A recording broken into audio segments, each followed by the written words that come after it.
Vamos a ver ahora tensión superficial. Acá tenemos un mosquito y un clip suspendidos en el agua, en la superficie del agua. La densidad del clip, que es de acero inoxidable, es mucho más grande que el agua y no se sumerge. Igual el mosquito tiene mayor densidad que el agua y tampoco se sumerge. Esto se debe al fenómeno de tensión superficial.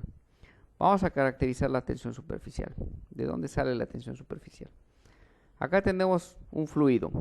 En el interior, en un elemento de fluido, tenemos que la suma de fuerzas sobre el elemento de fluido es cero, porque está en equilibrio.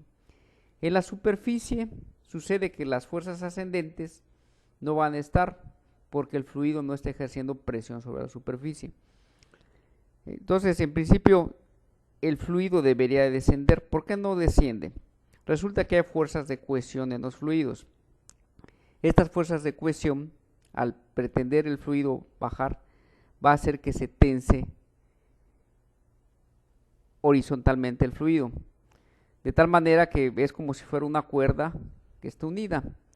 Entonces se forma una tensión, la tensión superficial, debido a las fuerzas de cohesión de los átomos. Es decir, lo que se está haciendo es que se está tratando de separar los átomos y estos, pues, hace que la fuerza de tensión crezca en la membrana. Vamos a caracterizar ahora la tensión superficial. Acá tenemos otro ejemplo de cómo una flor está flotando en el agua y no se sumerge, a pesar de que tiene mayor densidad que el agua. Acá está la ecuación de la tensión superficial. ¿De qué depende la tensión superficial? De la fuerza a la que está sometida la membrana y del perímetro de la membrana.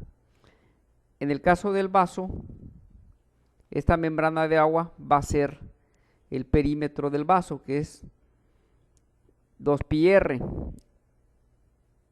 Entonces, la tensión superficial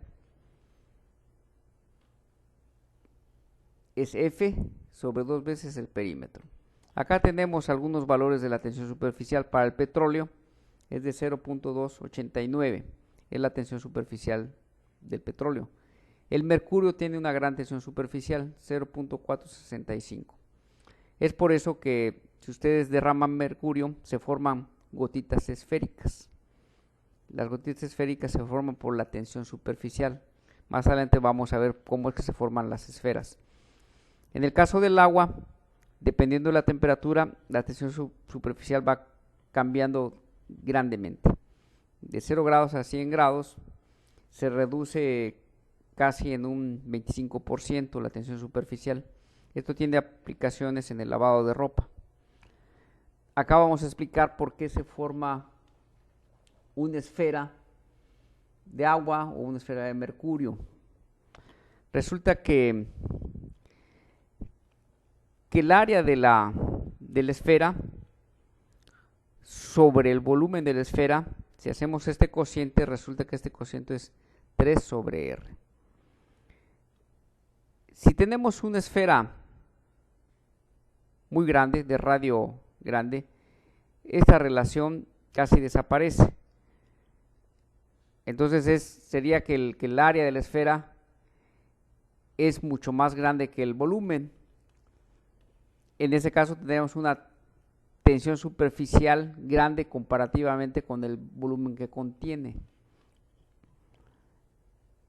Para el caso de gotas de milímetros se forman esferas casi perfectas cuando cae el agua. Ahora, una aplicación de la tensión superficial. Acá, la presión del agua en el lavado hace que el agua pase por las fibras de textil. Si la tensión superficial se reduce, el agua va a pasar más fácilmente y va a quitar las partículas que deseamos quitar, la mugre.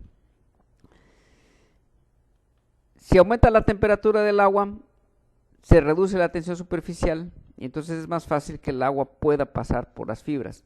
Las sustancias jabonosas tienen aún menor tensión superficial. Por eso los fabricantes de jabones lo que buscan es que la tensión superficial sea menor. Entre mejor el detergente, quiere decir que la tensión superficial del detergente con el agua es menor.